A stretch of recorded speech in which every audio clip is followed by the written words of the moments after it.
this life was all I ever wanted. I'm not leaving. Not yet. I was hoping you'd say that. We gotta hit the streets, make some money. People like us must destroy people like him. Buckle up.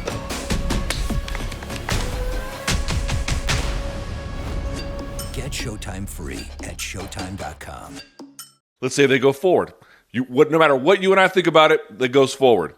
It takes us to a situation where we have Tony Ferguson fighting Justin Gaethje in all likelihood. We don't know that yet. We're waiting for Dana's announcement, but that seems to be all indications of what's going to happen. As I mentioned before, we do know that Nurmagomedov is out. Okay, if that is the case, Brian Campbell, let's talk about the value of the main event, because as I argued previously, you have maybe 13, 15% unemployment, millions out of work overnight, and more is coming that way.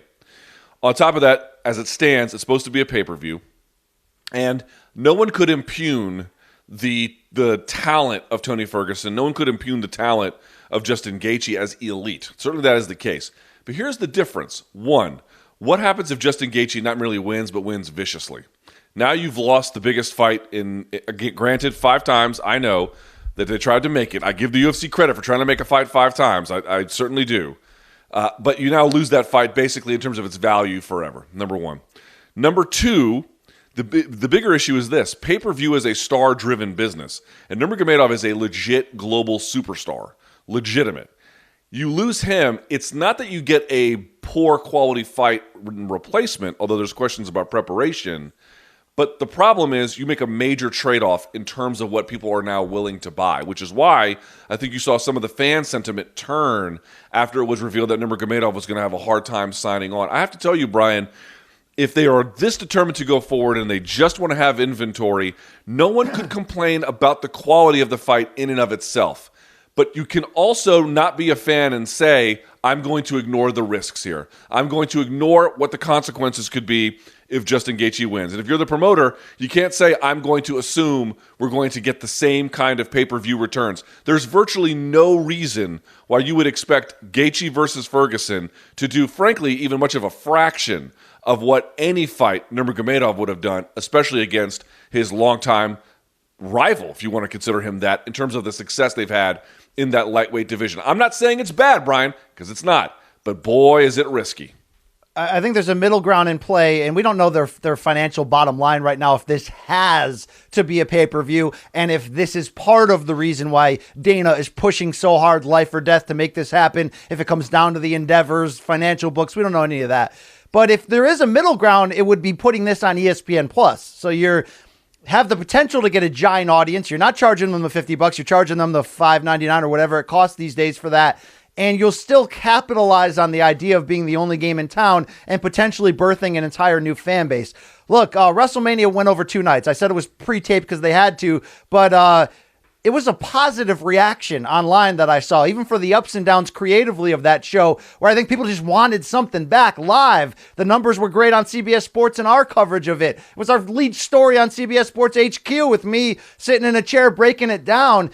So I think that helps them from the idea that the hunger for something is starting to overtake our weeks and months of being nervous and condemning the fact that it's going to go on. That would help the interest level. I hear what you're saying. It's a drop down from what Tony Khabib meant. So pay-per-view sales, it may not have the potential under any circumstance to do great things for them. But if they add those cards to the undercard, which we just talked about, it's a pretty damn good card. I know that empty arena may not end up translating, may affect the fighters. I mean, short training camps, anxiety, all this stuff may affect what the fights break down as.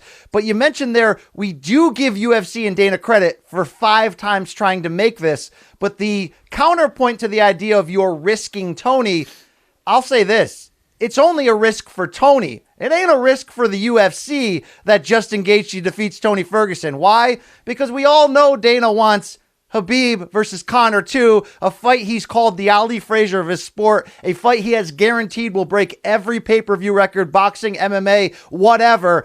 This kind of takes him even one step closer to that happening. And We don't know as of press time if it's going to be Justin versus Tony, but you did see that sneaky tweet from Ali Abdelaziz last night, sort of celebrating, put the 100 emoji, said, "I told you so." You know, he had been campaigning that Justin would fight Conor first to get a chance at Khabib.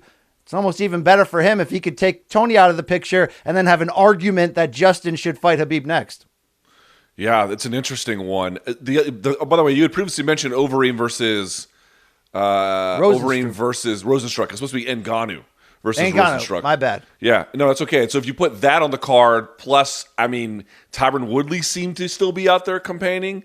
I agree with you. I'm not ready to declare. I mean, we'll have to see. I'm not ready to declare that the card will not be good because, as you mentioned, there's a lot of available resources there. But I don't know who's available, even in aggregate, who gets you close to the star power of Nurmagomedov. So while the card could happen, seems like it might at this point, and while the card could have phenomenal fights, the other thing to consider here is you're talking about WrestleMania and the positive aspect, but that's all anecdotal. What kind of views did it drive? I did not see even a fraction of the interest for this WrestleMania as I had in previous times, and you would, of course, understand that. As you mentioned, it's pre-recorded, but usually it's in a stadium, and every website is doing breakdowns of it. They will never cover it, and there's television crews and there's fans. It was nothing even close to that. So, like, the event happened, but it kind of happened in name only. And so you have to kind of wonder what the results were in terms of viewership. I'm guessing they weren't that great. And you go back to being the only game in town. Of course, UFC Brasilia is not the same as Gaethje versus Ferguson. Not even close, especially as you noted, if there's a good supporting cast below it. But the UFC Brasilia card was not bad. Granted, it was a Brazilian card and didn't have a ton of American names on it. But it had literally zero competition, and it did not great on ESPN. And so this idea that, like, nothing else is on, we could take advantage of it, I don't think folks have fully wrapped their heads around the idea that people are concerned about their health, people are concerned about their wealth, and that distracts them. So even if you have all these other factors in play, that's not a reason to not do things in and of itself. But given some of the other considerations in play, Brian Campbell, I wonder if it's just too much too soon. And I know I'm playing negative Nancy here. I know it. That's your I'm role certain in life, I'm pissing Luke. people off, but I'm just trying to.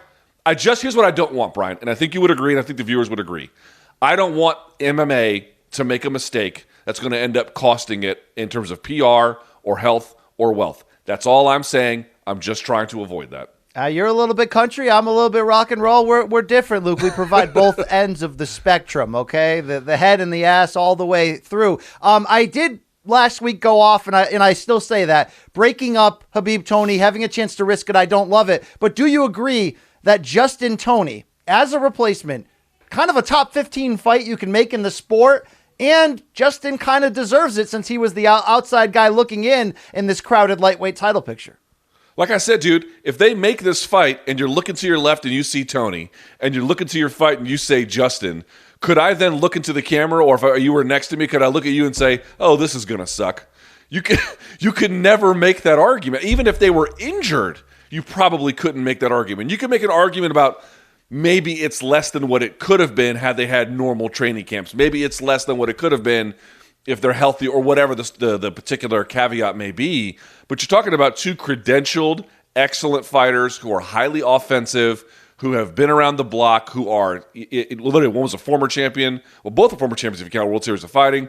There's nothing wrong with that kind of a fight in and of itself. It's just a question about some of the larger circumstances. Now, Brian, we go back to you on this one.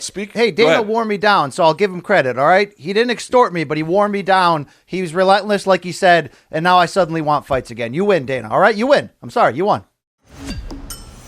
This life was all I ever wanted. I'm not leaving. Not yet. I was hoping you'd say that. We gotta hit the streets, make some money. People like us must destroy people like him. Buckle up.